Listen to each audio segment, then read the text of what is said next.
क्लैसियस-कैपेरॉन heat equation जो pressure और temperature से संबंधित है का डेरिवेशन आज मुख्य शिक्षण बिंदु है,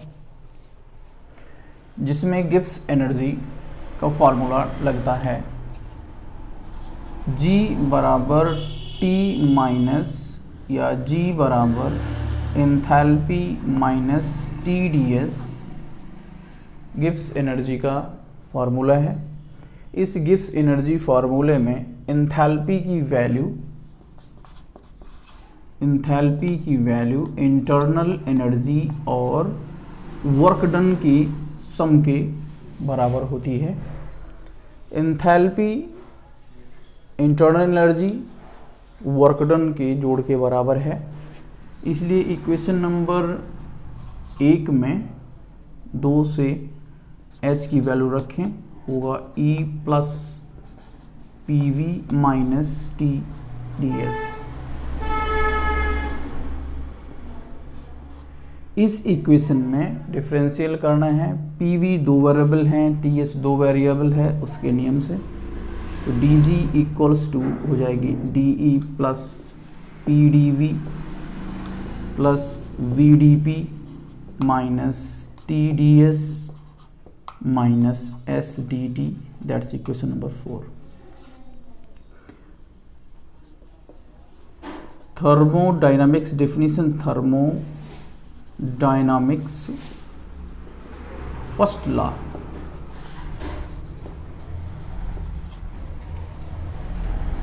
जो dQ equals to dE plus PdV के बराबर है। यहाँ पे dQ की वैल्यू रखेंगे जो dE प्लस PdV के बराबर है, और एंट्रोपी की डिफिनीशन से dQ की वैल्यू होगी TdS, और ये TdS के स्थान पे dQ रखेंगे, मतलब इधर। तो कुल मिलाकर ये हो जाएगा dG that's equals to dQ minus नहीं है minus plus VdP minus dQ minus SDT। तो dQ कैंसिल हो जाएगा, अकेले dG बराबर VdP minus SDT, that is equation number 4, relation between Gibbs energy and entropy. Question number 5 है, gas या vapour के लिए अगर गिब्स एनर्जी dG1 है तो ये V1 dP minus S1 dt होगी। वेपर के लिए वॉल्यूम V1 है, एंट्रोपी S1 है, तो लिक्विड के लिए V2 dP minus S2 dt होगी।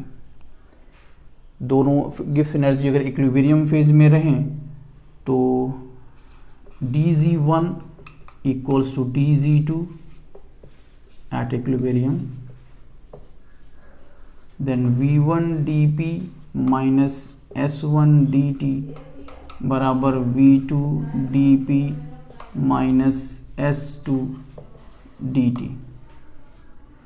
तो V1 dP minus V2 dP माने dP वाले से पार्ट को एक तरफ ले आते हैं, इस प्रकार S1 dt minus S2 dt हो जाएगा। यहाँ पे dP अगर कॉमन करें तो ये कुल मिलाकर वॉल्यूम में चेंज है, और यहाँ अगर dt कॉमन कर लें तो ये एंट्रोपी में चेंज है। It means volume delta V into dP that is equal to delta S into dt। तो dP बटे dt की वैल्यू होगी डेल्टा S बटे delta V, and that is equals to del H बटे T delta V, क्योंकि ds बराबर होता है dQ बटे T या dH बटे T, ये इक्वेशन क्लासियस इक्वेशन है। क्लासियस इक्वेशन में dP बटे dt टेम्परेचर के लॉन्ग प्रेशर चेंज, एंट्रोपी और प्रेशर के बीच में रिलेशन है क्लासियस का। कैपेरॉन की इक्वेशन को ज्ञात करने के लिए इसमें इंटीग्रल करते हैं, वॉल्यूम को, प्रेशर को या वॉल्यूम को चेंज करते हैं गैस इक्वेशन से। गैस इक्वेशन हुई P delta V equals to RT, तो डेल्टा V की वैल्यू आएगी RT बाई P और 1 अपान डेल्टा V की वैल्यू आएगी P अपान RT। इक्वेशन इसमें dP बटे dt बराबर डेल H बटे T इंटू 1 अपान V की वैल्यू है P अपान RT और ये टोटल वैल्यू हो जाएगी डेल H इंटू P बटे RT स्क्वायर। तो dP बटे dt that is equals to, ऐसे करते हैं कि dP अपान P, प्रेशर को इधर ले आते हैं, डेल H बटे R dt upon T square. इस फॉर्मूले में इंटीग्रल करना है, P2 से P1 प्रेशर लिमिट है dP अपान P में, that is equals to del H upon R constant term है, टेम्परेचर T1 से T2 है और dt अपान T स्क्वायर है। यहाँ पे इंटीग्रल करने पर दो फार्मूले लगेंगे, इंटीग्रल 1 अपान x dx का log x और x की पावर n का इंटीग्रल का फार्मूला, दो अलग अलग फार्मूले।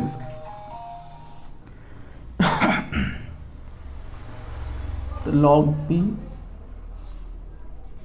p1 p2 बराबर del H upon R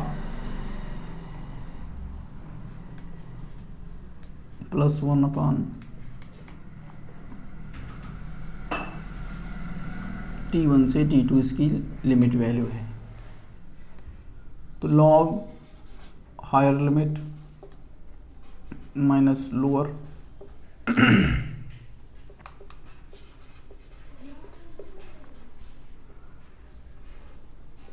one upon T1 T2, तो log P2 upon P1 with base E that is equals to minus time del H upon R higher limit to lower limit में अंतर। यहाँ जिस फॉर्मूले का प्रयोग हुआ है वो a की power n equals to 1 upon a की पावर माइनस n है। तो log base 10 P2 upon P1 minus common करें हो जाएगा डेल H बटे R 2.303 यहाँ लिख लेते हैं और 1 बटे T1 माइनस 1 बटे T2 करते हैं। यहाँ से माइनस कॉमन करेंगे तो माइनस माइनस प्लस हो जाएगा, T1 T2 हो जाएगी। इट मीन्स log 10 P2 बटे P1 की वैल्यू है डेल H अपान 2.303 R T2 माइनस T1 अपान T1 T2, ये वैल्यू हो गई क्लासियस कैपेरॉन प्रेशर टेम्परेचर इक्वेशन। तो सबसे पहले एंट्रोपी की डिफिनीशन, थर्मोडायनामिक्स की डिफिनीशन का यूज़ करके हम क्लासियस का डेरिवेशन ऑब्टेन करते हैं और क्लासियस के डेरिवेशन में गैस इक्वेशन से 1 अपॉन V की वैल्यू निकाल के कैपेरॉन इक्वेशन प्राप्त करते हैं। ये इम्पोर्टेंट शिक्षण बिंदु है